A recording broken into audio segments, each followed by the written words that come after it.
Assalamualaikum warahmatullahi. Waalaikumsalam warahmatullahi Assalamualaikum warahmatullahi. Waalaikumsalam warahmatullahi wabarakatuh.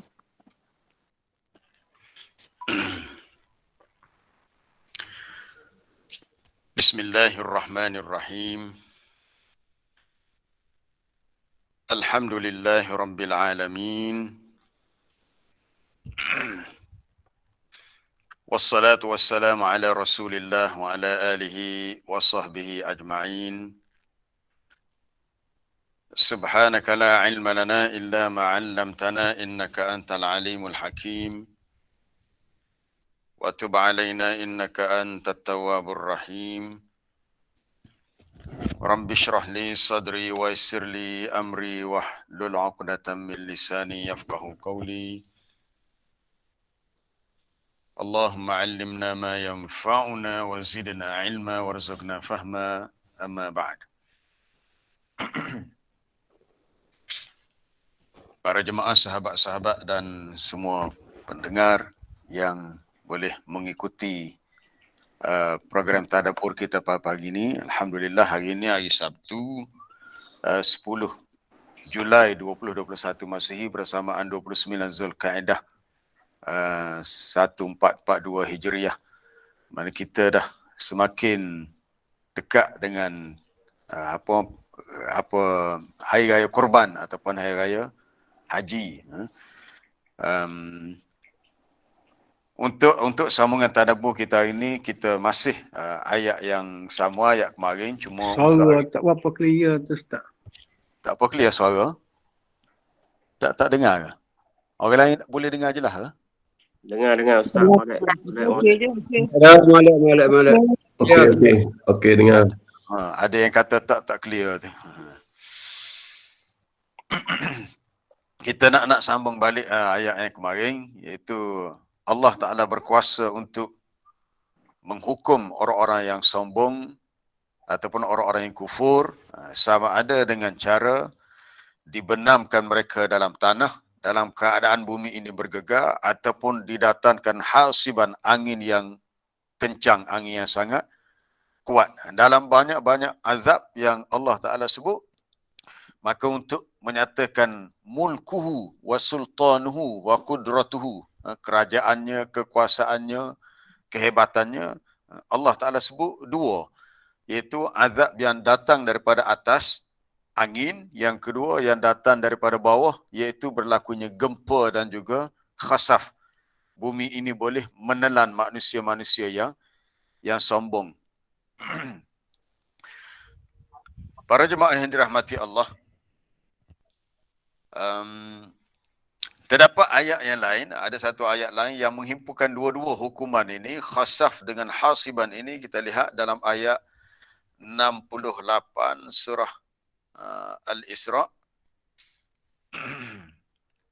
iaitu pada muka surat 289. Muka surat 289. Ayat 68 ini berbunyi, afa amintum an yakhsifa bikum janibal barri aw yursila alaikum hasiba thumma la tajidu lakum wakila. Di situ ada dua perkataan, yakhsifa dan satu lagi aw yursila. Jadi dalam ayat surah Al-Mulk, kedua-dua bentuk azab ataupun hukuman untuk orang yang kufur itu yang berlaku di dunia dibawa dalam dua ayat yang berbeza, iaitu ayat yang 15, ayat 16 dan ayat 17. Di sini ayat 68 surah Al-Isra, dalam satu ayat. Adakah kamu merasa aman? Afa'a mintum, adakah merasa aman kamu bahawa dia, yakni Allah, boleh yakhsifa, membenamkan, menenggelamkan kamu ke dalam tanah di sebelah janibal bar, bahagian tepi. Jan ini tepi kawasan daratan. Maksudnya kalau tidak ditenggelamkan semuanya, dia berlaku kadang-kadang tenggelam, tanah mendap tu semua sekali tenggelam. Kadang-kadang berlaku yang kita pernah lihat tanah tepi bukit yang menggelonsor. Ini banyak berlaku di dunia, termasuk di Malaysia sendiri banyak berlaku. Kawasan-kawasan lereng bukit yang tiba-tiba tanah atas menggelosor jatuh. Kalau bawah tu ada jalan raya, habislah. Kalau ada kereta yang lalu kawasan tu, kereta tu tertimbus. Dia boleh berlaku begitu. Janibal bar. Iaitu sama ada berlakunya khasaf ataupun tanah tu tenggelam di sebahagian daratan. Ataupun yang kedua, yursila alaikum hasiban, ataupun dia menghantar kepada kamu angin ribut yang kuat. Hasib mana angin yang rihan syadidan tahmilul hijarah, angin yang sangat kuat yang boleh membawa ketulan-ketulan batu. Sama ada taufan ataupun mungkin kita panggil puting beliung, angin puting beliung yang berpusar. Jadi di tempat kita di Malaysia ni alhamdulillah fenomena ni jarang berlaku lah. Kalau di luar negara selalu kita dengar berlaku begini. Kemudian kamu tidak mendapati ada sesiapa yang dapat menjadi pelindung dan penolong bagi kamu. Apa yang kita nak ambil pengajaran dalam ayat ni adalah Allah Ta'ala itu maha kuasa untuk dia menghukum manusia jika dia mahu menghukum begitu. Jika dia mahu. Jika dia menghendaki. Kalau dia nak tangguhkan azab, segala manusia itu sedar dan bertaubat pun dia boleh berbuat begitu. Kemudian kita melihat contoh-contoh yang berlaku kepada umat zaman Nabi dahulu, umat-umat terdahululah. Pertamanya kita lihat sombong ini dia berlaku kepada manusia semenjak dahulu lagi, bukan berlaku kita kata dalam kalangan umat akhir zaman ini saja, berlaku juga umat terdahulu, dan ia adalah satu sifat yang sudah tentu dibenci oleh Allah. Allah Ta'ala tidak menyukai sifat sombong, sifat takabur, yang salah satu hukumannya adalah dengan khasaf tadi. Kita melihat dalam ayat ini kenapa Allah Ta'ala bertanya, adakah kamu merasa aman, tidak takut kepada dia yang di langit, yang berkuasa di langit, yang pusat kerajaannya di langit, bahawa dia boleh membenamkan kamu ke dalam tanah. Kenapa pula nak dihukum dengan cara ditenggelamkan dalam tanah? Khasaf ni maknanya terbenam dalam tanah. Kalau tenggelam dalam air, al-gharaq. Gharaq, tenggelam dalam air, ini tenggelam dalam tanah. Kita melihat kisah yang berlaku pada umat itu puncanya kerana sombong. Jadi kita nak study hari ini, belajar tentang tadabbur perkataan al-mukhtalu dan juga al-mutakabbir, orang yang sombong dan orang yang membesarkan diri. Sombonglah, sama ada dia mari dengan yakhtalu, yatabakhtar, ataupun al-batar, sombong juga. Khuyala pun sombong juga. Takabbur, besar diri pun sombong juga. Antaranya kita nak lihat dalam surah, juga dalam surah Al-Isra.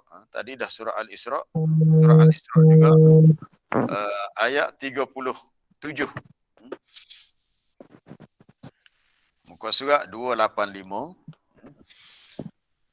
Wala tamshi fil ardi maraha innaka lan takhriqal arda wa lan tablughal jibala tula. Ayat ni dah saya masukkan dalam kita punya intro nota kita malam tadi dalam grup Cinta Ilah Al-Quran. Itu saya masukkan ayat ni sebagai makluman awal untuk tadabbur kita pagi ni, iaitu ayat 37 surah Al-Isra. Janganlah kamu berjalan di atas muka bumi dengan marahan. Marah ni maknanya berlagak sombong. Dia sama dengan takabur juga. Kalau dikatakan bima kuntum tafrahuna fil ardi wa bima kuntum tamrahun, tu dalam surah Ghafir.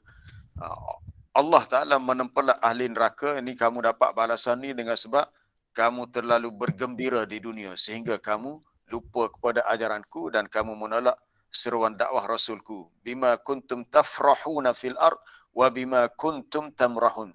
Tafrah bergembira, tamrah gembira dengan sombong. Nanti kita akan lihat perkataan ini dalam surah Al-Qasas berkaitan dengan kisah Qarun yang sombong dengan harta bendanya. Baik, dalam ayat 37 surah Al-Isra, wala tamshi fil ardi maraha. Janganlah kamu berjalan di atas muka bumi dengan berlagak sombong.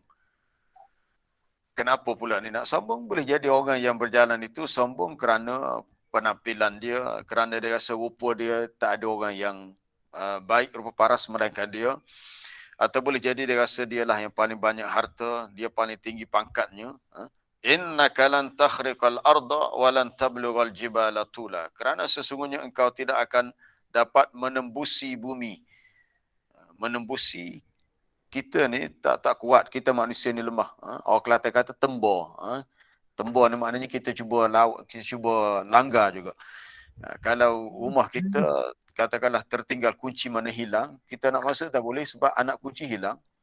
Kita cuba tolak juga pintu yang besar tak boleh. Kita nak tembor juga tak boleh. Macam mana kita nak tempuhi, nak langgar juga tanah yang tebal ni tak boleh. Kecuali kita kena korek buat lubang, boleh kita masuk ke dalamnya. Ataupun kalau bukit lah, bukit pun kita tidak akan dapat menyamai setinggi bukit sebab bukit tu besar. Kita manusia ni kecil. Manusia tidak akan mampu untuk langgar bukit supaya bukit tu beralih, tak boleh. Kecuali manusia cari peralatan untuk korek bukit, buat terowong, itu baru berlaku. Tapi nak alih bukit tak boleh. Jadi tak perlulah manusia sombong kerana kita manusia ni kecil sangatnya. Dalam ayat 36, tadi ayat 37, 36, tapi surah yang lain, surah An-Nisa.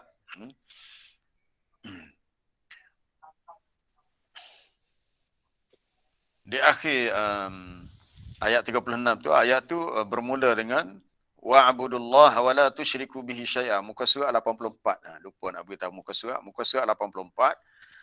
Dan hendaklah kamu u'budullah, hendaklah kamu sembah Allah, beribadat kepada Allah, dan jangan kamu sekutukan Allah dengan sesuatu yang lain. Kemudian datangnya perintah untuk berbuat baik kepada ibu bapa, kemudian berbuat baik pada wabizil qurba, kaum kerabat. Kaum kerabat ni ahli keluarga terdekat, wal yatama, anak-anak yatim, orang-orang miskin, jiran tetangga yang merupakan kaum kerabat kita, ataupun jiran yang bukan kaum kerabat, yang jauh sedikit, ataupun kawan-kawan yang bekerja sekali dengan kita, wassahibi bil jam, teman yang hampir dengan kita seperti rakan sekerja, di mana Allah Ta'ala suruh kita berbuat baik dengan semua tadi, ibu bapa, kaum kerabat, anak yatim, orang miskin, termasuk orang bermusafir dan hamba-hamba sahaya. Kemudian di akhir ayat itu Allah Ta'ala berpesan, innallaha la yuhibbu man kana mukhtalan fakhura. Sesungguhnya Allah Ta'ala tidak menyukai orang yang bersifat sombong lagi berbangga diri. Mukhtalan fakhura. Ada dua sifat di situ. Mukhtalan, yang bersifat sombong lagi berbangga diri. Maknanya janganlah kamu merasa susah untuk patuh kepada perintah Allah. Satu, janganlah kamu merasa sukar untuk berbuat ihsan kepada sesama manusia. Kerana kita semua adalah hamba Allah. Kita berasal daripada seorang manusia, itu Nabi Adam. Allah Ta'ala ciptakan Nabi Adam daripada tanah. Tanah adalah unsur bawah. Setiap hari kita berjalan, kaki kita berpijak di atas tanah, kita kena sedar itulah asal usul kita. Kemudian Allah Ta'ala jadikan keturunan manusia itu daripada air benih, air mani yang bercampur lelaki dan perempuan, yang kita tahu semua bahawa keluarnya ia melalui saluran tempat keluarnya najis, air kencing. Itu begitu cara Allah Ta'ala menciptakan manusia, supaya manusia sedar janganlah rasa besar diri, rasa sombong, rasa hebat. Tak. Kita kena rasa kita adalah hamba Allah yang hina. Kita tidak memiliki apa-apa, kerana apa yang ada pada kita, kita ada duit, kita ada rumah, kita ada harta, kita ada keluarga, semua itu adalah fadlum minallahi wa ni'mah, suatu kurniaan dan nikmat daripada Allah yang perlu kita syukuri.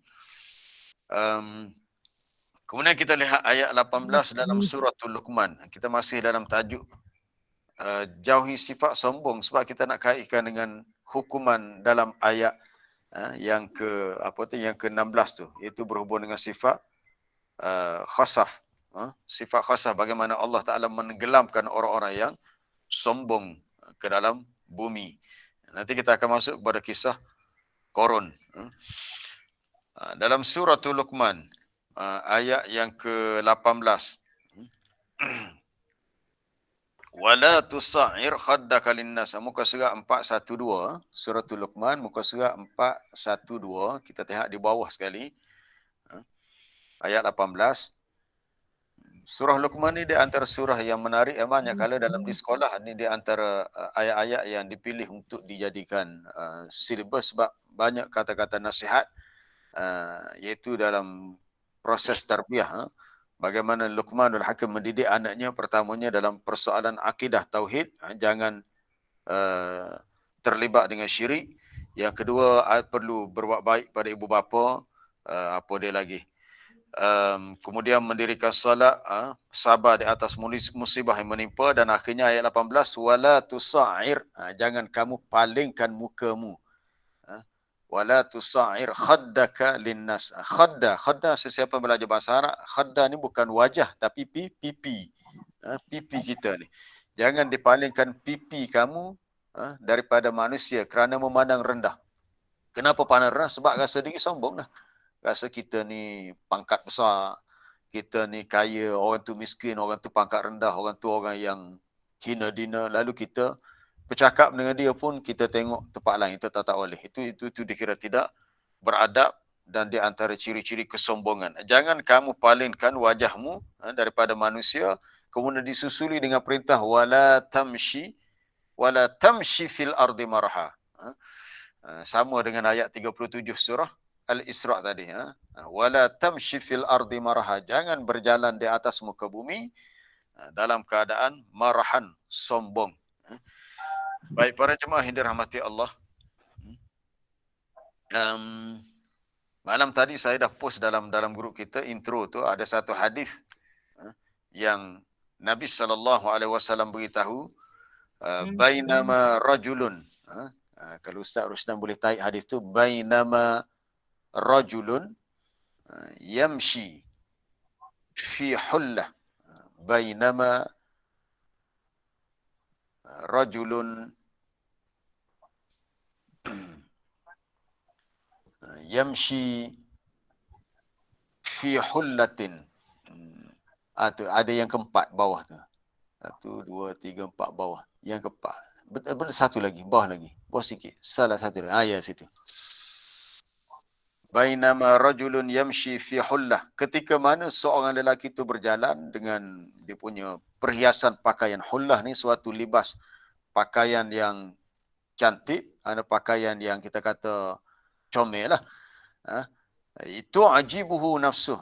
Sesiapa yang kalau guna telefon mungkin kecil sangat dia punya paparan tu, tapi kalau sesiapa yang guna komputer atau guna laptop boleh nampak dengan jelas. Di mana lelaki itu dia berjalan dengan perhiasan pakaiannya yang dirinya rasa takjub. Tu'jibuhu nafsuh. Takjub ni rasa ujub. Oh, tengok aku pakaian aku mahal, aku orang smart, aku orang bergaya sebagainya. Aku tak pakailah yang bandel-bandel tu. Mungkin kalau orang tak mampu nak beli yang mahal, dia pakai yang bandel. Tapi orang yang sombong dia kata, aku tak pakai yang bandel-bandel, kamu nak pakai, pakailah. Orang ni pula murajjilun ra'suhu, kepalanya bersikat rapi. Dia punya rambut dia disusun rapi. Mana orang yang penampilannya bagus. Tetapi sebenarnya yakhtalu fi masyiyatihi. Nabi kata dia ni sombong jalannya. Macam mana jalannya? Orang sombong seperti orang yang mendabik dada, berjalan seperti orang yang orang Kelantan kata orang debel lah. Orang debel jalan tu nampak meta, nampak besar diri. Padahal dia pun macam orang lain juga, bukannya besar sangat pun. Tiba-tiba khasafallahu bih. Allah Ta'ala benamkan dia dalam tanah. Subhanallah. Ini yang kita nak ambil daripada hadis ni. Ada persamaan dengan ayat yang kita bincang, itu ayat 16 surah Al-Mulk ni. Ay yakhsifa bikumul ard id khasafallahu bih. Tapi Allah Ta'ala benamkan dia dalam tanah kerana dia berjalan dengan kesombongan. Walaupun benda tu tak ada alasan untuk dia sombong, sekadar pakaian je, sekadar penampilan sahaja, tapi dia sombong. Sombong tu letaknya dalam hati. Asalnya sombong tu dalam hati dan boleh diserlahkan melalui sama ada percakapan, tindakan dan sebagainya lah. Fahuwa yatajaljal fil ardi, dan ianya yatajaljal ini berlakunya gegaran, yataharrak wa yattaribu. Jadi suasana tu jadi macam tak menentu. Mungkin orang lain tak terasa, tapi orang yang telah mati kerana dibenam dalam tanah tu yatajaljal. Dia dalam keadaan bergegar ataupun dalam keadaan huru-hara dalam tanah sehingga hari kiamat. Besarnya kesan buruk daripada sifat sombong. Itu sombong kerana merasa dialah yang paling baik rupanya atau paling bergaya dan paling sempurna berbanding dengan orang lain. Itu pun tak boleh. Kalau terlintas dalam hati kita, cepat-cepat kita beristighfar. Ya Allah, janganlah kami diuji dengan kesombongan. Sebab tu para jemaah yang dirahmati Allah, kadang-kadang kita melihat kenapa orang lain Allah Ta'ala bagi banyak kelebihan. Kita tengok rupa dia lebih baik daripada kita, badan dia lebih gagah daripada kita, harta dia lebih banyak daripada kita. Kita ni tak ada apa-apa. Mungkin Allah Ta'ala lebih sayangkan kita. Kalau kita diberi kelebihan seperti dia, mungkin kita tak boleh nak kawal diri daripada sifat sombong, sifat terasa hebatnya aku, bagusnya aku, itu tak boleh. Kita kena astagfirullah, beristighfar supaya Allah Ta'ala hilangkan sifat-sifat mazmumah ini. Ini sifat mazmumah yang sangat keji, yang menyebabkan, sifat inilah yang menyebabkan iblis diisytihar secara jelas oleh Allah Ta'ala menjadi kafir. Iblis tidak mahu sujud kepada Adam, aba wastakbara, dia enggan, dia tidak mahu patuh pada perintah Allah, wastakbara, dan dia bersikap istakbara, besar diri, sombong, kerana dia menganggap dirinya lebih baik. Kerana alasannya dia kata, engkau ciptakan aku ya Allah, engkau cipta aku daripada tanah. Adam tu, engkau ciptakan aku daripada api. Adam daripada tanah. Jadi sudah tentu api lebih baik. Sedangkan Allah Ta'ala tak pernah beritahu pun yang api itu lebih baik daripada tanah. Tapi dia yang perasan sendiri, rasa dia lebih baik. Maka dengan sebab itu dia tidak mahu patuh kepada perintah Allah untuk sujud kepada Adam. Ini kadang-kadang kita tak perasan. Kadang-kadang berlaku. Mungkin di tempat kerja, ada kawan kita yang tegur kita, awak buat kerja macam ni tak betul ni. Tiba-tiba kita melenting, mu ni siapa? Mu ni baru kerja sini 2-3 tahun. Aku kerja sini 10 tahun dah. Mu tahu tak? Mu ingat aku tak pandai buat kerja ke? Mu ni baru kerja 3 tahun. Aku 10 tahun. Sombongnya. Kalau ada orang yang tegur kesilapan kerja yang kita buat, walaupun dia lebih muda daripada kita, sepatutnya kita terima dengan hati terbuka. Terima kasih atas teguran anda. Semoga sama-sama kita boleh perbaiki kualiti kerja kita. Tapi orang sombong, dia tak boleh terima teguran daripada orang yang dia lihat lebih muda daripadanya, lebih kurang hartanya, atau boleh jadi lebih rendah pangkatnya. Na'udzubillah. Kita berlindung daripada Allah, daripada sifat kita mengambil teladan daripada akhlak para sahabat. Contohnya, apabila Abu Bakar As-Siddiq radhiyallahu anhu kali pertama dipilih untuk menggantikan Nabi SAW selepas Nabi wafat, kemudian antara ucapan dia kata, inni qad wullitu alaikum walastu bi khairikum.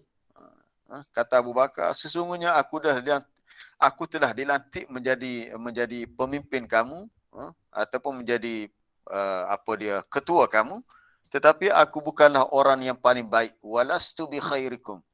Dia tak ada pula kata, oh baguslah kamu pilih aku, kamu lantik aku, akulah yang paling baik, akulah orang yang paling kuat iman. Tak. Dia kata, inni qad wullitu alaikum walastu bi khairikum. Ya, aku telah dilantik oleh kamu, tapi bukanlah bermakna aku yang paling baik. Subhanallah. Dia masih ada sifat tawadhu', lawan kepada sombong, sifat merendahkan diri. Inni qad wullitu alaikum walastu bi khairikum. Tapi aku bukanlah yang paling baik di antara. Tapi sebenarnya dialah yang paling baik.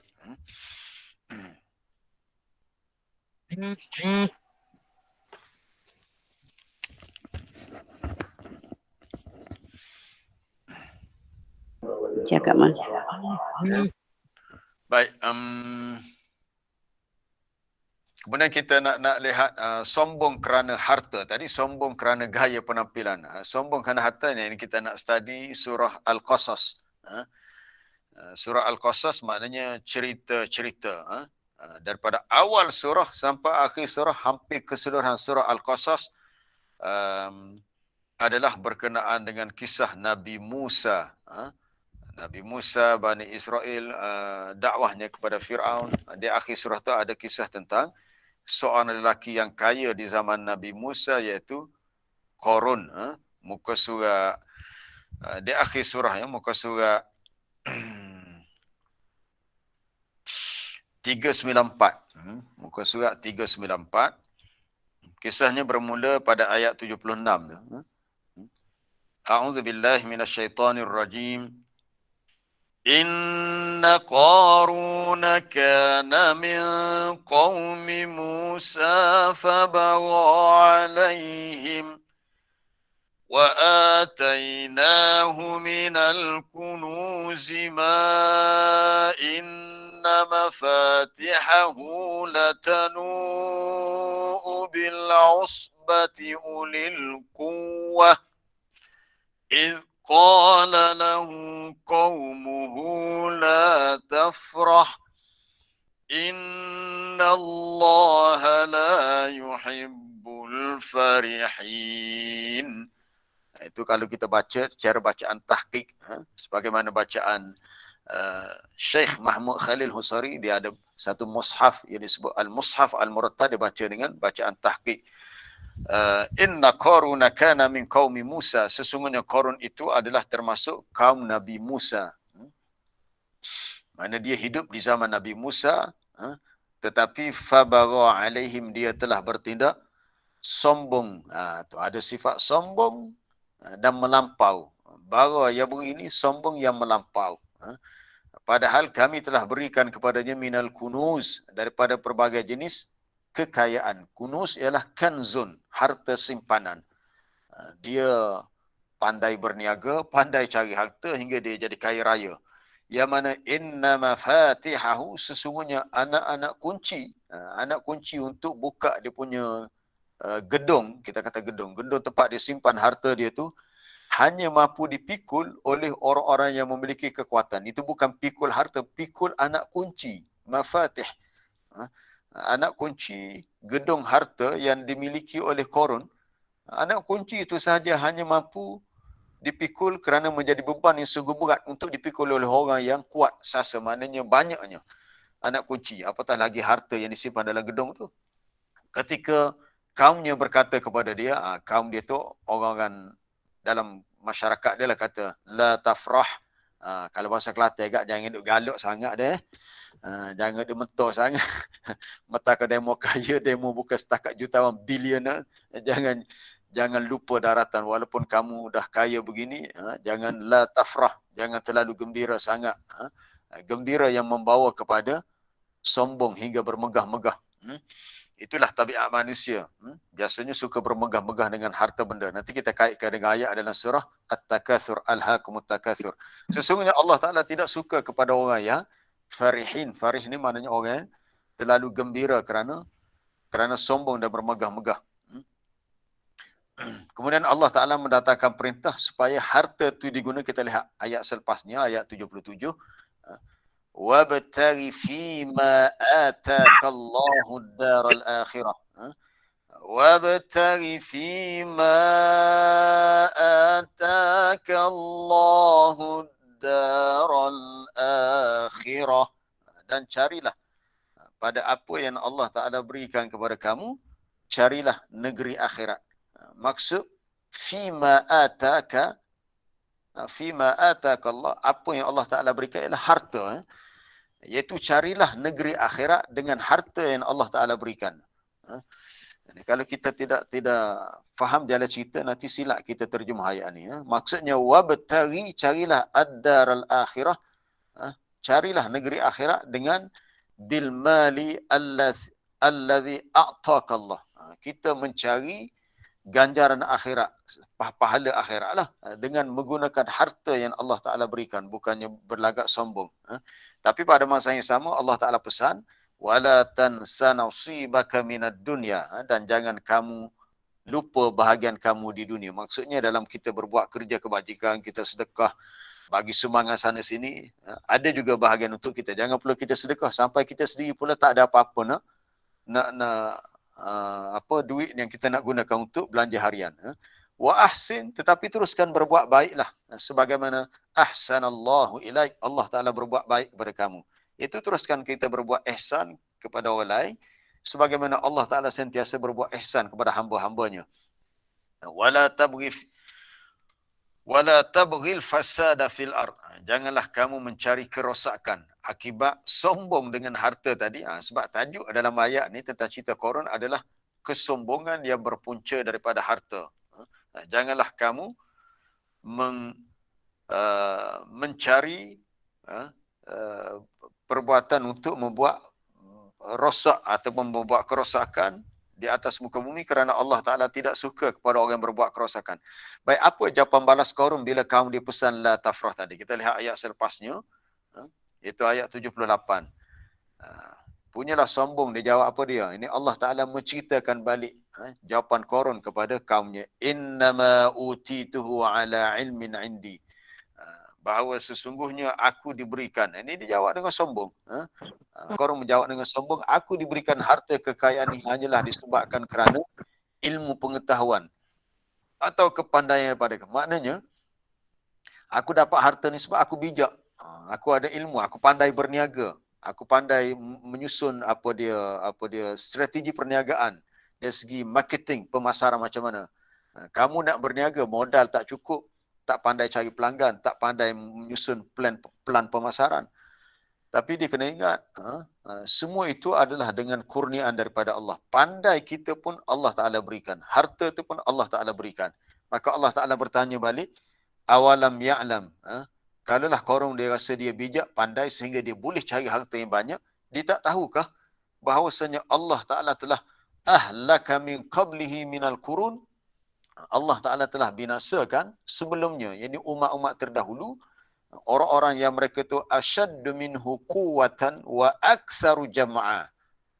Orang yang lebih kuat daripadanya dan lebih banyak mengumpulkan harta kekayaan tu. Aktsaru jam'an, lebih banyak dari sudut harta yang mereka jam'an, yang mereka kumpulkan. Jadi kalau dia nak sombong, tak payahlah. Sebelumnya tu dah ramai orang yang lebih kaya daripada dia, lebih kuat daripada dia pun mereka telah hancur musnah. Sebagaimana berlaku pada kaum-kaum terdahululah, kaum di zaman Nabi Hud, kaum Ad, kaum Samud zaman Nabi Saleh, kaum yang lain-lain banyak lagi. Tetapi akhirnya dia tetap sombong juga. Dan apa yang berlaku selepas itu, kita lihat ayat berikutnya ialah fa kharaja ala qaumihi fi zinatih. Lalu Qarun pun keluar. Dia keluar bertemu dengan kaumnya. Sebenarnya dia keluar ni bukan apa, dia keluar untuk menunjuk-nunjuk. Dia keluar dengan fi zinatih, dengan memakai semua perhiasannya. Zinah, dia punya harta dia lah. Sebab dalam Quran sebut al-malu wal banun zinatul hayatid dunya, tu dalam surah Al-Kahfi. Harta benda dan anak pinak ni adalah zinah. Zinah maknanya perhiasan kehidupan dunia. Jadi dia bawa segala harta dia, boleh jadi juga anak-anak dia, pengikut-pengikut dia, untuk dia menunjuk-nunjuk, untuk riak, untuk berbangga-bangga. Lalu yang kasihannya kepada orang-orang miskin. Orang miskin tengok saja harta Qarun, lalu mereka menggigit jari. Sedaknya dia harta banyak, aku harta tak ada. Qala allazina yuriduna al-hayata ad-dunya ya laita lana mislama utiya Qarun innahu ladzu hazzin azim. Berkatalah orang-orang yang mahukan kehidupan dunia. Maksudnya orang-orang yang begitu tamak dan rakus dengan dunia, berkata alangkah baiknya kalau kita juga ada kekayaan seperti yang diperoleh oleh Qarun. Biasalah kita bukan saja berlaku kepada masyarakat di zaman Nabi Musa ataupun zaman Qarun ni, juga pada orang zaman sekarang. Kalau kita tengok comelnya umur ini, kita pun menaruh impian untuk memiliki sepertinya. Ataupun kita melihat mahalnya kereta dia, comel kita pun, alangkah baiknya kalau aku ada duit yang aku dapat beli kereta macam dia. Jadi tak perlulah kita menaruh angan-angan begitu, kita lebih kepada tumpuan kita kepada akhirat. Mereka kata ya laitalana. Ya laitalana tu kalau kita belajar ilmu balaghah dipanggil adatut tamanni, suatu adah yang digunakan untuk menyatakan hasrat, keinginan. Tapi lebih kepada angan-angan, benda yang belum tentu akan menjadi kenyataan. Katanya alangkah baiknya kalau kita ada kekayaan seperti yang diberikan kepada Qarun. Sesungguhnya dia telah memiliki bahagian yang banyak daripada harta. Dia ni seorang yang bernasib baik sebab dapat harta yang banyak. Tapi apa jawapan balas orang-orang yang berilmu? Kita lihat ayat berikutnya, ayat 80. Apa jawapan orang-orang yang berilmu bila dia mendengar orang-orang miskin di kawasan itulah, di negara Mesir ini yang melihat kekayaan Qarun. Wa qala allazina utul ilm. Kita pergi ayat berikutnya. Dan berkatalah orang-orang yang diberikan ilmu, wailakum katanya, wailakum, celakalah kamu. Wail ni, wail lah, kita pun tahu wail ni suatu kata-kata yang berbentuk mendoakan keburukan. Celakalah kamu, binasalah kamu. Sawabullahi khairul liman amana wa amila salihan. Ganjaran pahala di sisi Allah lebih baik bagi sesiapa yang beriman, yang beramal soleh. Kamu tak payah nak berangan-angan untuk memiliki kekayaan yang sebagaimana dimiliki oleh Qarun. Sebenarnya di sisi Allah, thawab, ganjaran pahala tu jauh lebih baik dan tak boleh nak diukur dengan nilai harta yang ada di dunia. Di sisi Allah, thawab tu lebih baik. Tapi ayat ni bukan nak beritahu kata kita hanya cari pahala saja. Kita kena cari harta juga, tapi kita kena uruskan harta tu dengan bijak. Bukan harta sekadar untuk memenuhi keperluan asas kehidupan dunia, tapi yang lebih penting macam mana kita nak gunakan harta supaya kita dapat pulangan yang berlipat ganda di akhirat dalam bentuk ganjaran pahala lah. Sebagaimana yang banyak hadis-hadis berkenaan dengan bab kelebihan bersedekah. Begitu juga dengan ayat-ayat dalam Quran tentang ganjaran sedekah. Wala yulaqqaha illa sabirun, dan tidaklah yang akan memperolehi pahala demikian, pahala kerana beriman dan beramal soleh, kecuali orang-orang yang sabar. Orang-orang yang sabar. Adapun harta, apa yang kita ada kita syukuri, kita tak boleh bersifat tamak, dan apa yang tiada pada kita, kita redha. Kita dah berusaha, kita dah bekerja, tapi ditentukan setakat tu sahaja rezeki kita, maka mintalah supaya Allah Ta'ala menjadikan kita bersifat qana'ah. Allahumma qanni'ni bima razaqtani. Ya Allah, jadikanlah aku bersifat qana'ah dengan rezeki yang kau berikan.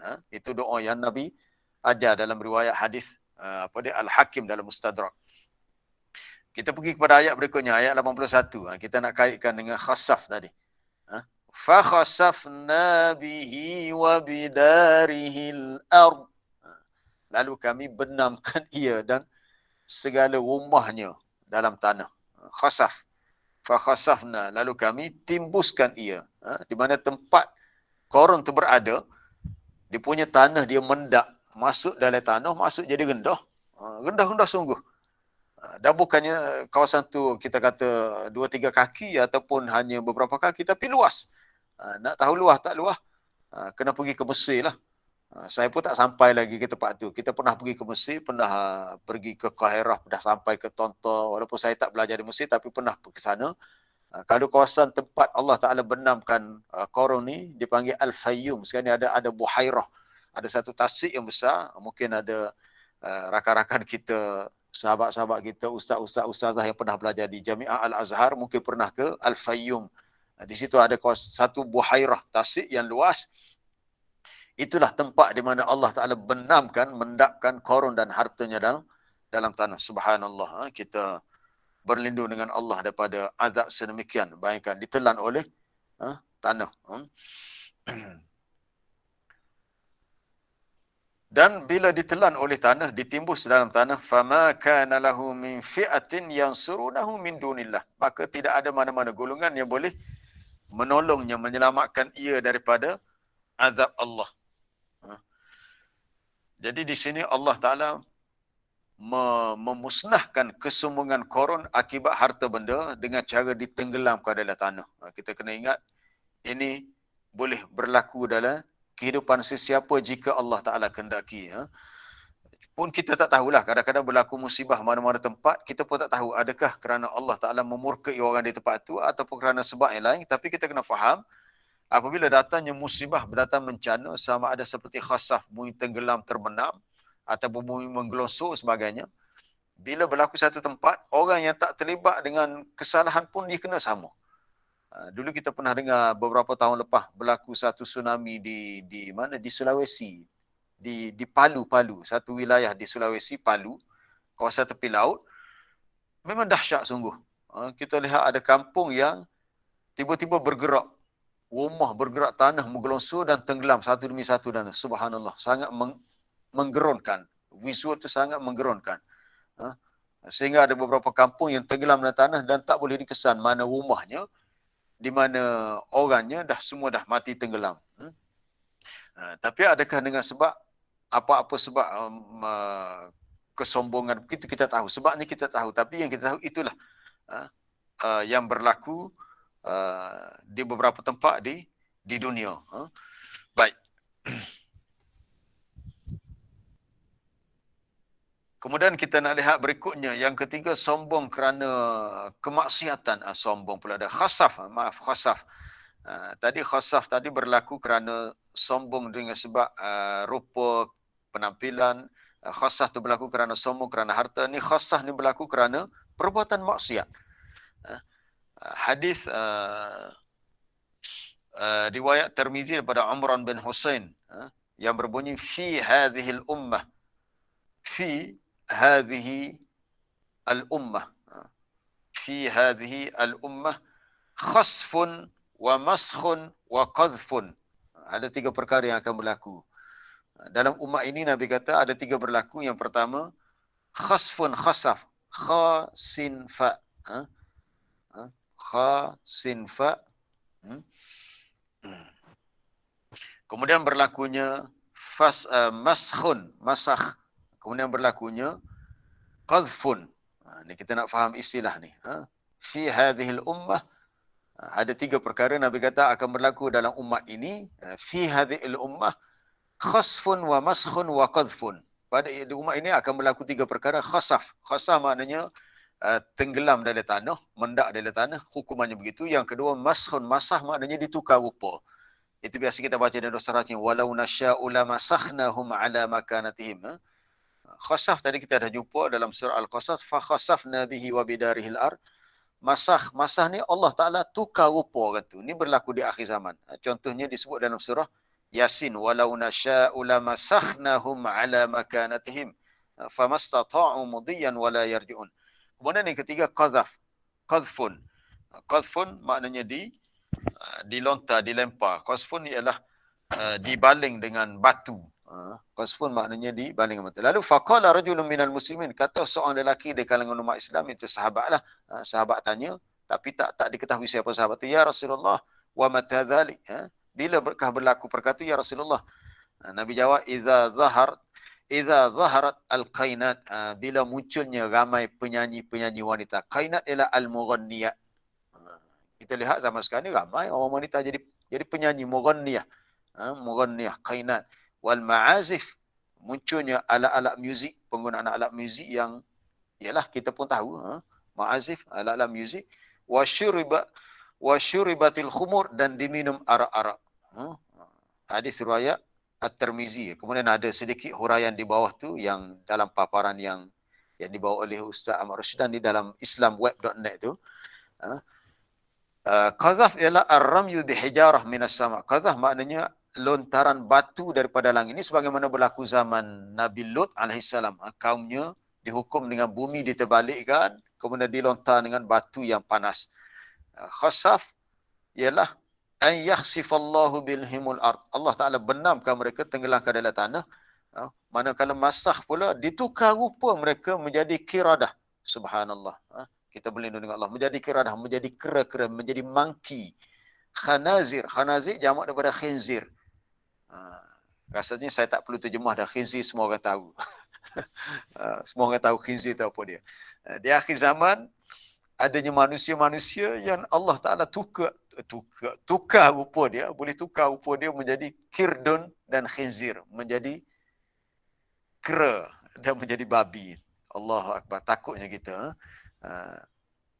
Perkara ini ada disebut oleh Imam Ibn Al-Qayyim dalam kitabnya Ighathatul Lufan min Masayid Syaitan fi Masayid Syaitan. Ini berhubung dengan tipu daya syaitan yang berlaku dalam kehidupan manusia. Jadi hadis ini menyebut apabila berleluasanya kemaksiatan, manusia hanya fikir hidup nak enjoy, nak happy, nak suka-suka hingga lupa perintah-perintah agama, ia tidak mustahil akan berlakunya perkara ini, iaitu mereka dihukum dengan cara dibenamkan dalam tanah, rupa mereka ditukar, tidak lagi rupa manusia. Ini pun pernah berlaku dulu zaman Bani Israel, ya, kalau kita baca dalam surah Baqarah. Fakulna lahum kunu kiradatan khasiin. Allah Ta'ala menghukum Bani Israel yang melanggar perintah jangan menangkap ikan pada hari Sabtu. Hari ini kita hari Sabtu. Bani Israel zaman Nabi Musa dilarang menangkap ikan pada hari Sabtu. Tapi dia orang ni tak dengar. Dia buat helah. Dia pergi letak dia pukat ke jala pada hari Jumaat. Hari Ahad dia pergi ambil, dapatlah ikan. Sebab hari Sabtu ikan banyak keluar. Mereka telah menggunakan helah, tipu muslihat untuk langgar perintah Allah. Akhirnya Allah Ta'ala menghukum mereka. Fakulna lahum kunu kiradatan khasiin. Jadilah kamu kera yang hina. Jadilah kamu kera yang hina. Itu disebut dalam surah Baqarah ayat 65, juga surah Al-A'raf. Dalam tafsir ayat itu ulama menyatakan betul. Mereka bukan perangai jadi kera. Memang betul. Original jadi kera betul-betul. Tapi mereka ni tak kekal lama. Hanya beberapa hari lepas tu mereka mati. Dalam ayat 65 surah Al-Baqarah tu. Bila Allah Ta'ala katakan kepada mereka, kunu kiradatan khasiin, jadilah kamu kera-kera, monyet-monyet yang hina. Mereka bertukar rupa jadi kera, tak ada lagi manusia. Lepas tu mereka mati. Na'udzubillah. Dan di akhir zaman nanti, dalam kalangan umat Nabi SAW berlaku pula sebagaimana yang Nabi beritahu dalam hadis riwayat At-Tirmizi tadi. Fi hadhil ummah khasfun wa maskhun wa qadhfun. Puncanya kerana banyaknya berlaku kemaksiatan. Munculnya alat-alat muzik, penyanyi-penyanyi sehingga begitu senang mereka minum arak di sana sini. Baik, para jemaah yang dirahmati Allah. Kita dah 7.20 cepat. Kita nak pergi. Di akhir zaman nanti berlaku khasaf juga. Di akhir zaman nanti berlaku satu khasaf, iaitu satu peristiwa. Nanti Ustaz Rusyan boleh tarik hadis ni. Mata hadis tu berbunyi yaghzu, ya rin zai waw. Ya rin zai waw. Yaghzu jaisyun, jaish tentera, al-Ka'bata. Jaish al-Ka'bata. Itu ada pada tu. Betul, dah jumpa dah. Yaghzu jaisyun al-Ka'bata. Nabi kata akan berlaku satu peristiwa di akhir zaman nanti, suatu bala tentera akan menyerang Kaabah. Yaghzu maknanya menyerang. Ghaza yaghzu menyerang. Boleh besarkan sikit teks hadis tu. Hadis ini riwayat Bukhari daripada Aisyah radhiyallahu anha. Yaghzu jaisyun al-Ka'bata. Akan berlaku di mana satu bala tentera akan mahu bertindak menyerang Kaabah. Ini bukan cerita tentera bergajah Abrahah. Itu dah lama dah berlaku. Pada tahun kelahiran Nabi dipanggil tahun gajah. Suatu bala tentera daripada sebelah selatan mahu menyerang Kaabah. Itu cerita dah berlaku dah. Ini yang akan berlaku sebelum kiamat. Ada satu bala tentera Nabi kata akan menyerang Kaabah di Mekah. Fa idza kanu bi baida'a minal ard. Apabila mereka tu sampai di suatu baidak. Baidak ni kawasan tanah lapang yang hampir dengan Mekah lah. Lalu yukhsafu lalu dibenamkan tentera ini daripada awalnya hingga akhirnya, bi awalihim wa akhirihim. Bala tentera ni ramai. Orang yang di bahagian depan dengan belakang ni mana semua sekali. Bukannya kata separuh-separuh, tak. Semua sekali bala tentera tu ditenggelamkan dalam tanah. Tiba-tiba tanah tempat mereka pijak tu, orang Kelantan kata tanah tu jerlus. Jerlus tu rasa dah bahasa Malaysia dah. Mendap jerluh. Maka tenggelamlah mereka dalam tanah semua sekali. Lalu tiba-tiba maka Aisyah pun bertanya, ya Rasulullah, kaifa yukhsafu bi awalihim wa akhirihim wa fihim aswaquhum wa man laysa minhum. Aisyah tanya, ya Rasulullah, kenapa pula dibenamkan, ditenggelamkan mereka dalam tanah daripada yang awal, yang akhir? Maksudnya bala tentera yang duduk depan, yang belakang, semua sekali. Padahal di tepi-tepi mereka tu adanya aswaq, pasar-pasar. Maknanya ada kawasan rumah, kedai, tempat orang berniaga. Dan ada pula orang-orang yang bukan di kalangan mereka. Ada juga di tepi-tepi tu orang tu bukan termasuk tentera yang nak menyerang Kaabah. Mereka cuma berada tepi tu. Nabi kata, ya yukhsafu bi awalihim wa akhirih. Mereka dibenamkan semua sekali, tentera yang depan, yang belakang. Bila dibenamkan, tanah tu mendap, orang-orang yang berada dekat dengan kawasan tentera tu pun terbenam sama. Tetapi di akhirat nanti, summa yub'asuna ala niyatihim. Mereka akan dibangkitkan di hari kiamat mengikut niat masing-masing. Ini hadis ni kalau para jemaah lihat dalam Riyadhus Salihin yang disusun oleh Al-Imam An-Nawawi rahimahullah, hadis yang terawal, di antara hadis yang terawal adalah bab niat. Pentingnya al-ikhlasu fin niat, ikhlas dalam niat. Walaupun seseorang tu dihukum, bukan dihukum, orang lain dihukum tapi dia terkena sama tempiasnya, maka di akhirat nanti dia dibangkitkan dalam keadaan baik kerana dia tak ada niat pun untuk berbuat kejahatan itu. Adapun orang-orang yang berada di tepi tentera ataupun di kawasan yang kita kata bukan bersama tentera, walaupun mereka terbenam sama dalam tanah, tetapi mereka dalam keadaan baik sebab mereka tak ada niat sebagaimana niat tentera yang mahu menyerang Kaabah tu. Ini peristiwa ni akan berlaku di akhir zaman. Jadi yang kita nak ambil dalam hadis ni adalah bila Nabi kata yukhsafu bi awwalihim wa akhirihim. Yukhsaf maknanya dibenamkan. Ini salah satu hukuman yang berlaku kepada orang-orang yang bukan hukuman dah, ini balasan. Balasan Allah Taala nak musnahkan dengan mudah. Kadang-kadang kita terfikir, kita kata ya Allah, jahatnya bangsa Yahudi sekarang yang di negara yang disebut Israel itu menganiaya umat Islam di Palestin. Kita kata kenapa Allah Taala tidak benamkan sahaja? Kita yang kata gitu, kita kata senar-senar tak payah kita bersusah payah nak mesra apa. Tapi sunnatullah tidak begitu. Adalah hadis Nabi sebut dah, tidak akan berlakunya kiamat sehinggalah yuqatilul muslimuna al-yahud, sehinggalah orang-orang Islam bangkit memerangi Yahudi dan berlakulah peperangan yang besar. Baik, para jemaah yang dirahmati Allah, kita berlindung dengan Allah daripada azab yang sebegini, sama ada angin ataupun khasaf tadi. Saya nak ambil satu ayat lagi sebelum kita pergi akhir sekali bahagian doa. Kita akan simpulkan satu doa untuk kita memohon kepada Allah supaya musibah-musibah gini dijauhkan daripada kehidupan kita. Kita lihat dalam surah Al-An'am dalam juzuk yang ke-7, surah Al-An'am ayat yang ke berapa tu? Muka surat 135 je, muka surat 135 ayat 65. Muka surat, cari pada muka surat 135 ayat 65 yang berbunyi Qul huwal qadiru ala an yab'atha 'alaikum 'adzaban min fawqikum aw min tahti arjulikum aw yalbisakum syi'a wa yudhiqa ba'dakum ba'sa ba'd. Unzur kaifa nusarriful ayati la'allahum yafqahun. Katakanlah, huwal qadir, dialah Allah yang berkuasa untuk menghantar kepada kamu azab. Allah Ta'ala berkuasa, sama ada azab itu dia datangkan dalam keadaan azab itu datang daripada atas, min fauqikum, daripada atas, sama ada dengan lontaran batu, turunnya angin yang kuat.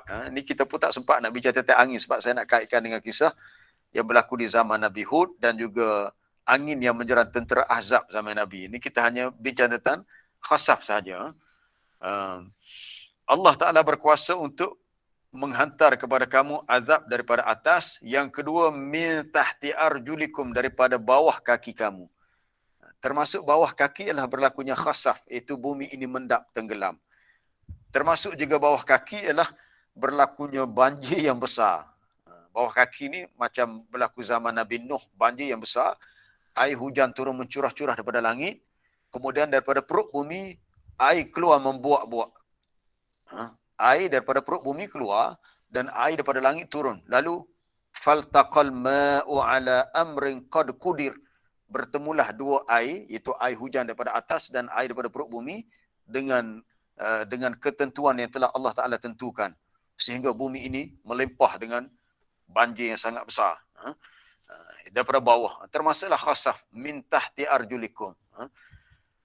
Kadang-kadang kita berjalan, kita pun bimbang tengok, ni kawasan bumi ni kita bimbang takut tanah tu mendap.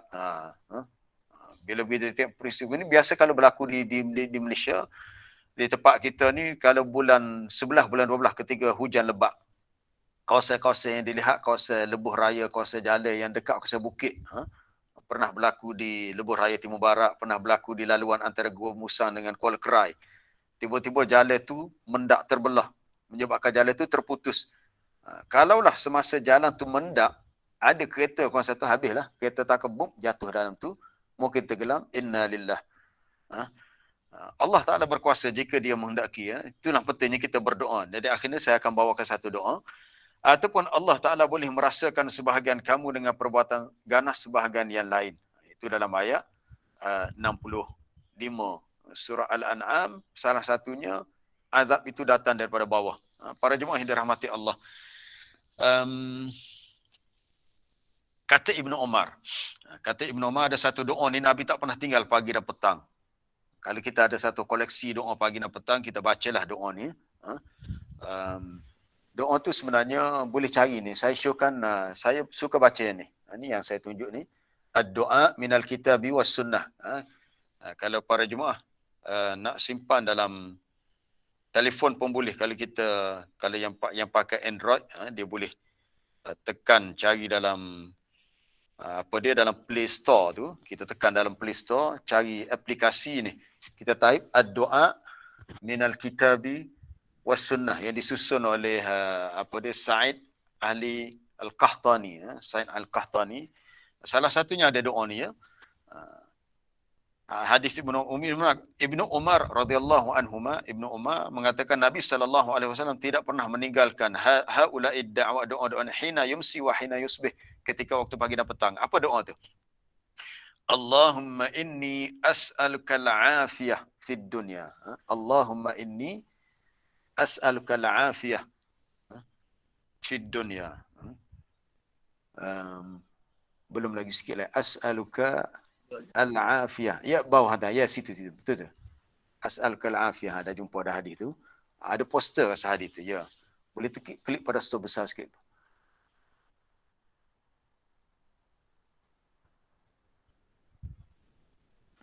Itu kata Ibnu Umar. Kita lihat matan hadis tu, mungkin para jemaah yang guna komputer boleh nampak dengan jelas. Ya, ada juga dalam aplikasi ad-doa minal kitab was sunnah. Kata Ibnu Umar, lam yakun Rasulullah sallallahu alaihi wasallam yada haula'il kalimat. Tidaklah sekali-kali Rasulullah sallallahu alaihi wasallam meninggalkan kalimah ini, doa-doa ini, idza asbaha wa idza amsa, bila baginda berada di waktu pagi dan petang. Mana doa ni Nabi sentiasa baca. Pagi petang Nabi baca. Allahumma inni as'aluka al-afiyah. Saya terus terjemah ya. Ya Allah, sesungguhnya aku memohon kepadamu afiyah. Afiyah maknanya sihat wal afiyah lah. Maknanya kita hidup dalam keadaan sentiasa sihat wal afiyah di dunia dan juga di akhirat. Allahumma inni as'aluka al-afwa wal afiyah. Ya Allah, aku memohon kepadamu kemaafan. Maknanya apa-apa salah silap Allah Ta'ala akan maafkan kita. Maknanya tak diambil kira untuk dihukum. Sama ada, dan juga berlakunya kesejahteraan. Kesejahteraan dalam urusan agamaku, duniaku, keluargaku dan harta bendaku. Maknanya semuanya afiah, semuanya okey lah. Bahasa mudahnya afiah ni mana okey. Urusan agama kita okey, urusan dunia kita okey, tak ada yang KO, semuanya okey. Akhirnya, Allahumma astur aurati, ya Allah tutuplah auratku.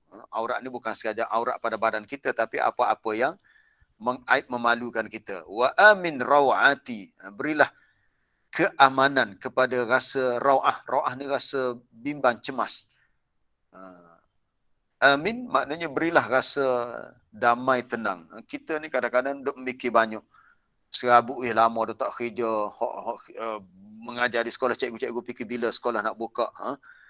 Bimbang, cemas macam mana lepas ni kita punya keadaan ekonomi negara kita sebab COVID ni belum turun lagi.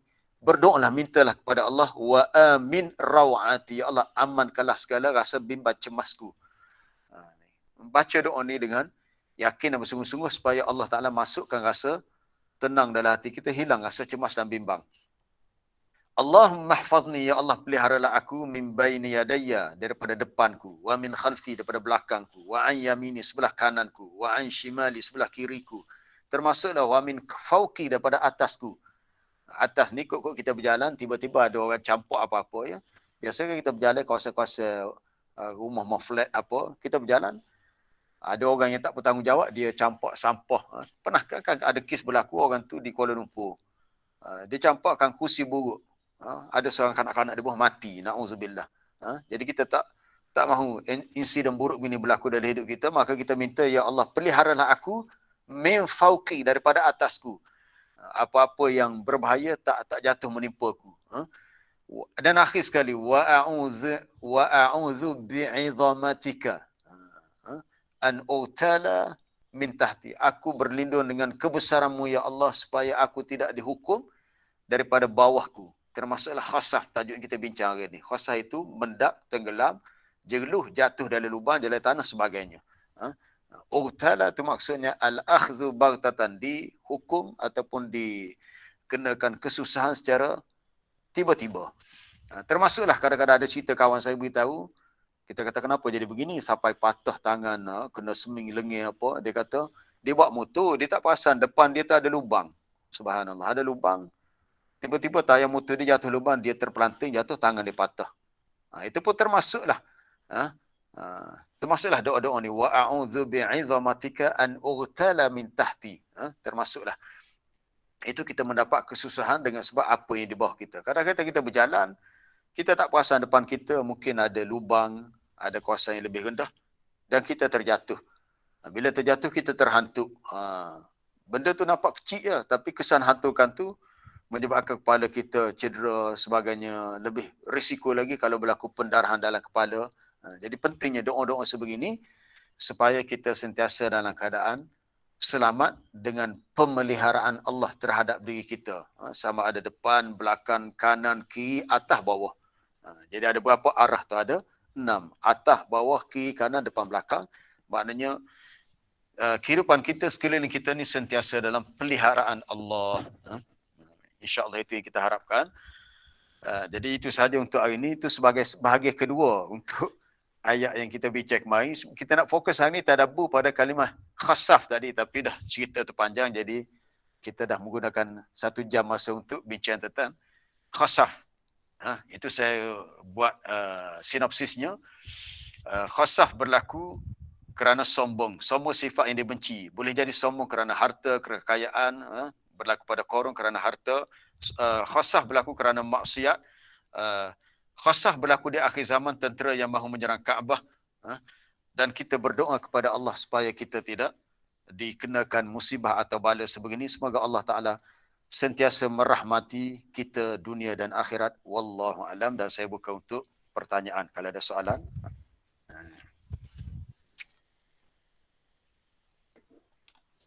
Assalamualaikum Ustaz. Ya, salam cikgu.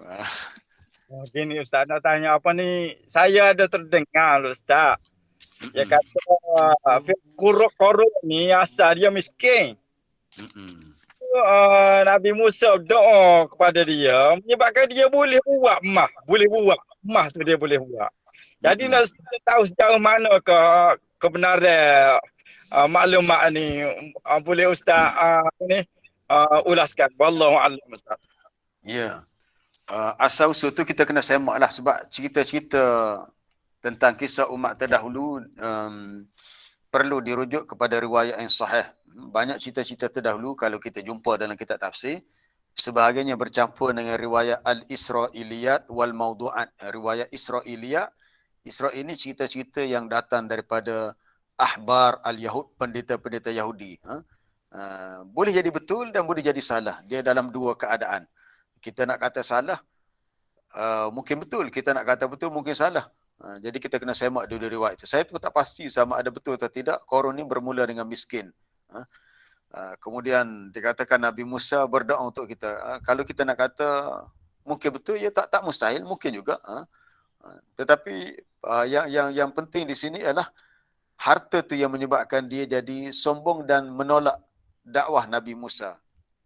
Saya pernah terbaca ada riwayat mengatakan Korun ni adalah ahli keluarga terdekat Nabi Musa. Dia adalah sepupu Nabi Musa. Wallahu alam, tak pastilah betul atau tidak. Tapi kalau betul, bermakna walaupun keluarga terdekat, kesombongan menyebabkan manusia menolak kebenaran. kesombongan dengan sebab harta. Kemudian ada tadi soalan bertulis. Kita selalu menyangka dan kata orang lain sombong. Bagaimana kita nak tahu sedar? Kita sebenarnya itu mungkin persepsi kita begitulah. Kita tak boleh nak mudah menghukum. Kita tak boleh nak mudah bersangka buruk. Mungkin kalau kita lihat orang tu jumpa kita tak senyum. Jumpa kita tak senyum, kita kata sombong, namun ni tak senyum nak kat aku. Menjumpa aku tu contohnya. Kita tak tahu, kita bersangka baik. Boleh jadi dia tak senyum, kebetulan hari tu dia sakit gigi. Boleh hari tu dia fikiran dia tak tenang sebab dia fikir duit dia hilang banyak jugalah. Mungkin beratus-ratus. Jadi dia bukan boleh tak jumpa orang keluar jumpa beli nasi berlauk pagi pun orang tegur pun tak nak jawab kita pun muni sombongnya. Tak boleh lah gitu. Kita kena bersangka baik. Tapi kita kena menilai kesombongan berdasarkan apa yang Nabi sebut. Sebab sombong tu adalah apa yang terletak dalam hati orang tu. Sombong atau tidak tu Allah Ta'ala sahaja yang tahu. Cuma hak Nabi sebut tadi orang tu keluar dengan hullah, perhiasan, lepas tu berjalan dengan yatabakhtar, dengan sombong, apa dia lagi, dengan penampilan tu, tapi dalam hatinya ada kesombongan. Tapi kalau setakat dia pakai baju yang baik, dia bergaya, apa dia keluar dengan semak kemah, tu tak salah. Tapi salah kalau ada dalam hatinya rasa kesombongan. Jadi kita nak hukum orang tu semudah-mudah kata sombong tu tak boleh lah. Dan nanti kita pula dapat dosa menaruh sangkaan buruk. Kerana mungkin orang tu bertindak begitu dia ada sebab lain. Baik. Ada hadis yang dibaca melabuhkan kain seperti seluar. Ya betul. Ada hadis dalam Sahih Bukhari. Iaitu ma asfala minal ka'baini minal izar fa finnar. Apa yang berada di bawah daripada buku lali sama ada izar kain ataupun seluar, maka Nabi kata ianya adalah bahagian neraka. Kalau nak cari boleh tarik dalam mana-mana dalam hadis yang berbunyi la yanzurullah seharusnya tarik la yanzurullah man jarra thawbahu khuyala man jarra. Itu ada di bawah tu man jarra. Syarah hadis. La yanzurullah ila man jarra thawbahu khuyala. Allah Ta'ala tidak memandang. Maksudnya Allah Ta'ala tidak memberi pandangan rahmat di akhirat nanti kepada orang yang jarranya mengheret. Dia punya kain ataupun pakaian dia tu melerik sampai bawah buku lali kerana kesombongan. Khuyala pun sombong juga. Hadis daripada Ibnu Umar. Man jarra thawbahu khuyala lam yanzurillahu ilaihi yaumal qiyamah. Allah Ta'ala tidak memandang kepada sesiapa yang mengheret melabuhkan kainnya kerana kesombongan. Tidak dipedulikan dia di hari kiamat. Lalu Ummu Salamah bertanya dalam hadis itu, kaifa tasna'un nisa bi dhuyulihinna? Bagaimana kaum wanita nak lakukan dengan bahagian kaki kain mereka? Kan biasa orang wanita ni dia pakai kain ataupun baju kurung yang labuh. Nabi kata apa dia? Nabi kata yurkhina shibran, kena disingkatkan sedikit. Kemudian Ummu Salamah tanya, idzan kalau macam tu tankashifu aqdam, nampaklah kaki mereka. Dan Nabi kata kalau begitu tak apalah, rendahkan lagi. Kena jangan sampai shibran, sikit ya. Maknanya kena akad juga. Tapi sebaiknya kalau kat zaman sekian ni kalau kaum wanita dia boleh pakai stokin. Kalau kita keluar rumah kita bimbang kalau kaki kita tu terdedah nampak. Sebab dalam mazhab Imam Syafi'i kaki termasuk aurat. Dia tak sama dengan mazhab Hanafi. Kita kalau ke Mekah kita tengok lihat jemaah wanita daripada India, Pakistan, dia pakai seluar ataupun pakaian dia tu nampak kaki. Dia tak pakai stokin sebab mungkin mazhab dia kaki tak termasuk aurat. Kita pegang pendapat kata kaki adalah aurat. Yang tidak aurat hanyalah muka dan dua tapak tangan. Jadi kena pakai stokin. Tapi kain tak boleh terlalu dilabuhkan. Tak boleh dilabuhkan. Dia mesti, sebab dibimbangi hati orang yang berbuat begitu dimasuki sifat kesombongan. Jadi kena berhati-hati. Tapi kalau orang tu terpaksa buat begitu, mungkin ada sebab-sebab lain dan tak ada kesombongan, itu diharuskan. Tapi sebaiknya dielakkan. Yang lebih baik adalah Ustaz, ya. Ya, Cikgu Nur, silakan. Bersabit dengan kain labuh tu, okey? Ya. Bagaimana Kayak orang nikah lah ni kan. Gaun pengantin hak meleret tu. Mereka tu hukum perbuatan dia lagi mana Ustaz? Dua tanyanya. Kalau dia buat dia pakai begitu dengan rasa sombong, itu haram lah, sebab sombong tu tak boleh, salah, sifat sombong tu salah. Kalau dia pakai begitu kerana dia punya tradisi perkahwinan, kalau nak tasyabuh, nak tiru, sebab kita lihat biasanya gaun pengantin wanita yang labuh tu ini budaya orang barat.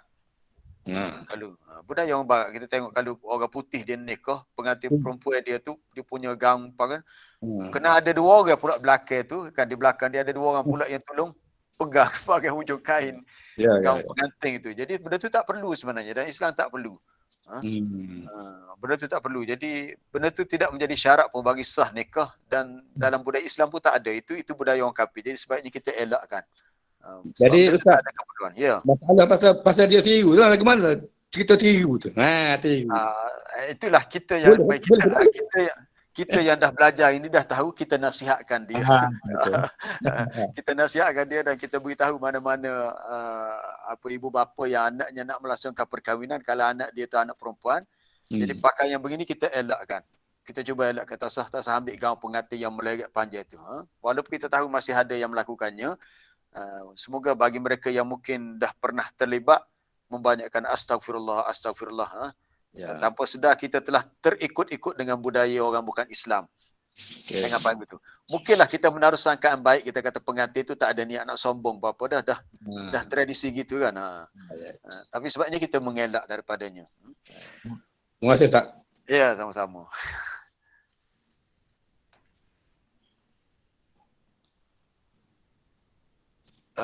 Ada soalan bertulis, boleh tolong jelaskan perbezaan antara riak dan ujub? Baik, comel soalan itu. Riak daripada perkataan ra'a yara, melihat. Riak maknanya mahu memperlihat-lihatkan.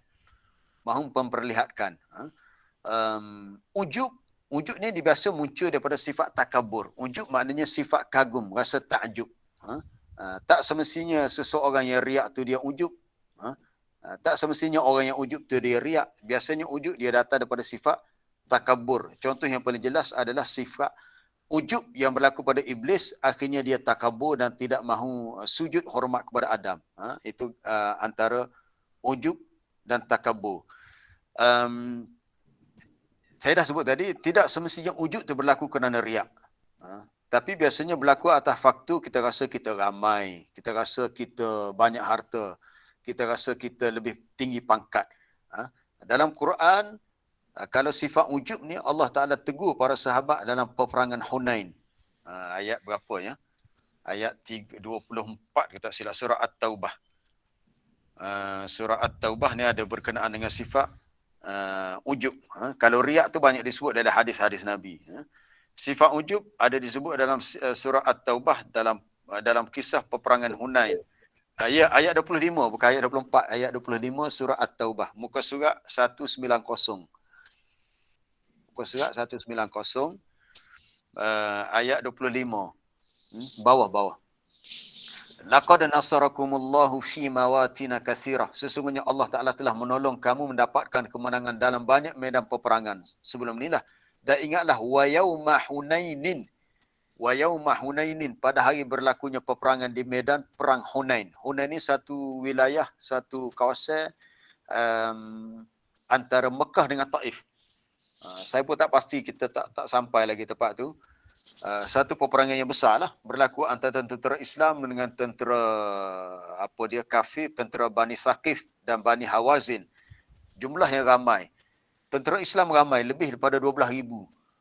Jadi para sahabat yang pergi, tiba-tiba mereka ni merasa ujub, ni merasa megah dan takjub. Iz a'jabatkum kasratukum. Ketika mana kamu merasa ujub, tu a'jabatkum, merasa ujub, merasa takjub, merasa kagum kerana sebab ramainya bilangan kamu. Sebelum ni peperangan tak ramai. Tapi dalam peperangan Hunain ramai 12,000. Lalu ada sebahagian kata, hari ni kita akan menang. Sebab apa? Sebab kita ramai. Ini bahaya kalau orang yang tidak ada sifat tawaduk dalam politik, dia kata aku mesti menang sebab yang ikut aku ramai. Itu perkiraan politik atas majoriti, betul lah. tapi sebenarnya kemenangan yang hakiki daripada Allah. Jadi bila ada sahabat yang dimasuki sifat ujub, Allah Ta'ala sebut idh a'jabatkum kasratukum, bilangan kamu yang ramai telah menimbulkan rasa ujub, rasa ta'jub. Padahal bilangan yang ramai itu falam tughni ankum syai'an, tak dapat menolong kamu sedikit pun. Lalu terasa sempitlah oleh kamu dengan bumi yang luas ini. Iaitu tak mampu nak lawan tentera. Kemudian summa wallaitum mudbirin, kemudian kamu pun berpaling dan lari. Peringkat awalnya kalah, ya, peringkat awal kalau baca kisah peperangan Hunain kalah, hampir sama dengan kisah peperangan Uhud, tapi peringkat yang kedua Nabi menang juga. Maknanya walaupun tak ada sifat riak pun berlaku situ, yang berlakunya rasa takjub kerana ramai bilangan jumlah. Jadi riak dengan maksud menunjuk-nunjuk, ujub dengan maksud rasa kagum. Jadi kalau terlintas dalam hati kita sifat-sifat mazmuh gini, kita cepat-cepat beristighfar, ya Allah, buangkanlah sifat ujub. Kalau Allah Ta'ala uji kita dengan banyak kelebihan yang Allah Ta'ala berikan, kita katakan, ya Allah, semua ini daripadamu. Macam seperti kisah Nabi Sulaiman. Nabi Sulaiman, Allah Ta'ala banyak bagi kelebihan. Dia Nabi, dia Rasul, dia Raja, dia boleh kuasai jin. Apabila dibawa singgasana Balqis kelip mata depan mata dia, dia terus berkata, hadza min fadli rabbi, ini adalah kurniaan Tuhanku, liyabluwani, untuk dia uji aku, ashkuru am akfur, adakah aku bersyukur ataupun aku kufur. Itu doa Nabi Sulaiman. Itu yang Nabi Sulaiman ungkapkan bahawa dia sedar ini ujian daripada Allah. Baik, kelihatlah soalan berikutnya, tolong masuk. Ya, tak apa, nanti saya akan masukkan doa tadi, doa yang kita sebut tadi daripada Ibnu Umar tadi. Bolehkah kita jadi sombong secara tidak sengaja? Macam mana, ya? Secara fitrah rasa sombong ujub, kalau gitu kita tahu ada atau kita tak perasan. Mungkinlah masuk secara tak sengaja ni. Mungkin kalau kata secara tak sengaja, maknanya kesombongan itu berlaku bukan atas pilihan kita. Ya betul, saya akui kadang-kadang kelemahan kita ni kadang-kadang berlaku, terlitah juga. Terdetik juga rasa kita kadang-kadang kita jumpa orang, kita kata sepatut dia bagi salam pada kita sebab kita ni lebih tinggi kedudukan kita sebagainya. Tak, Nabi SAW telah menunjukkan rasa tawaduk, rendah diri. Nabi bila jumpa sahabat, dia dahulu yang beri salam. Jadi kalau berlaku secara tak sengaja itu tak apa, itu dimaafkan. Cuma kita perlu membanyakkan istighfar. Jika kita masih was-was, rasa aku ni sombong ke tidak aku macam ni, astagfirullah. Kita mohon kepada Allah supaya dijauhkan daripada sifat-sifat sebegini. Apatah lagi kalau kita tidak sedar dia berlaku. Dan kita sentiasa minta, pentingnya kita berdoa lah, minta Allah Ta'ala bagi petunjuk supaya kita rasa kita ni sentiasa ada kelemahan, ada kekurangan, dan minta dijauhkan daripada sifat kesombongan. Sebab itu Nabi ada sebut, ya, cara kita nak kurangkan rasa ego lah, na'udzubillah, ego sombong apa, kita perlu kadang-kadang keluar dengan penampilan yang bersahaja. Biasanya kalau hari raya kita pakai comel-comel, semak-semak. Kadang-kadang kita keluar dengan yang istilah Nabi sebut al-bazazah, innal bazazah minal iman. Innal bazazata minal iman. Innal bazazah minal iman. Al-bazazah ni maknanya penampilan yang lekeh, yang biasa-biasa. Sebab sekali-sekali kita nak didik jiwa kita supaya ada sifat rendah diri. Innal bazazata. Alif lam baza alif za ta ta marbutah. Al-bazazah. Innal bazazah minal iman. Sesungguhnya sifat al-bazazah.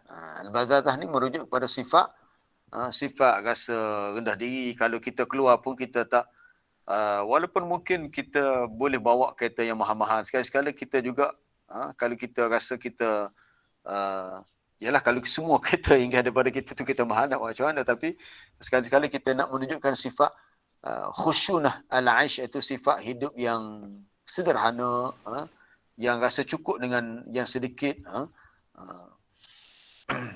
Hadis tu daripada Abi Sa'labah, Iyas bin Abi Sa'labah.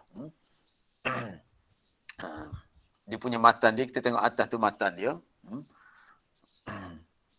Itu apabila para sahabat Nabi SAW menyebut suatu hari tentang persoalan dunia, lalu Nabi kata, ala tasma'un, Kamu tak dengarkah? Kamu tidak dengarkah? Innal bazadzah minal iman, diulang lagi. Innal bazadzah minal iman. Sesungguhnya sifat merendah diri. Bazadzah ni maknanya dari segi penampilan, kenderaan ke, pakaian ke, perlu sekali-sekala kita pakai dengan, kita kata bukan tunjuk kita miskin apa kedana, tapi sederhana lah. Kadang-kadang nampak macam pakaian tu agak lusuh, lama, ya. Tidak semestinya setiap hari kita kena pakai yang cantik-cantik baru-baru. Sebab itu sebahagian daripada tanda iman. Sebab nak didik hati kita dengan sifat tawaduk. Nak didik jiwa kita dengan sifat tawaduk. Itulah kita lihat kenapa dalam ibadat haji, ya, kita hanya pakai kain ihram yang tak berjahit. Semuanya sama. Semuanya sama. Orang kaya, orang miskin, raja, rakyat, semuanya sama pakai kain ihram. Lepas tu tak tutup kepala. Begitulah. Kita ingat bahawa bila kita mati nanti, kita tak bawa apa-apa, kita hanya bawa kain kapan yang dibalutkan pada badan kita, tak ada harta, yang kita bawa hanyalah amalan kita sahaja. Ya. Bila kita ingat, insya-Allah kita boleh hapuskan sombong, ujub, takabur dan segala sifat-sifat mazmumah itu daripada jiwa kita. Semoga Allah Ta'ala membantu kita semua. Jadi saya rasa cukup dah setakat untuk hari ini, kita pun dah lebih masa, dah 7.52, insya-Allah kita sambung lain kali. Subhanakallah bihamdika asyhadu an la ilaha illa anta astaghfiruka wa atubu ilaik.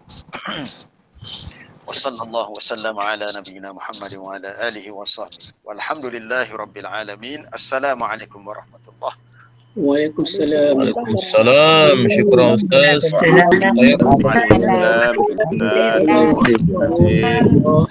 Terima kasih Ustaz Yazdan. Ya.